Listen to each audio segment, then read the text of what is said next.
everyone, welcome back to our YouTube channel. இன்னைக்கு ரொம்பவே அழகான ஒரு எலகண்டான கலரில் தான் நம்ம இன்னைக்கு பிரேஸ்லெட் செய்ய போகிறோம். இதுவும் காம்போ தான். இதுக்கு நம்ம எடுத்துக்கிட்டது இந்த மிக்ஸ்டு கலரில் இருக்கிற கிராக்கிள் பீட்ஸும் கொஞ்சம் நல்லாவே கிளாஸியாக இருக்குதுல்ல. இதோட பேர் பண்ணுறதுக்கு இந்த ஒயிட் வித் பர்பிள் கலரில் இருக்க ஒரு சாம் எடுத்துருக்கோம். இந்த பிரேஸ்லெட்டோட நாங்கள் இயரிங்குமே அட்டாச் பண்ணியிருக்கோம். இதோட டீட்டெயில்ஸ் நீங்கள் தெரிஞ்சுக்கணுன்னா கீழே கமெண்ட் செக்ஷனில் கமெண்ட் பண்ணுங்கள். இந்த பிரேஸ்லெட் உங்களுக்கு பிடிச்சிருக்கான்னு கீழே கமெண்ட் செக்ஷனில் சொல்லுங்கள்.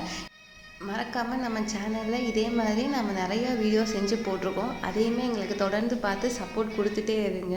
ஸோ இந்த வீடியோ பிடிச்சிருந்துச்சுன்னா லைக், ஷேர், சப்ஸ்கிரைப் பண்ணிடுங்க. தேங்க்ஸ் ஃபார் வாட்சிங்.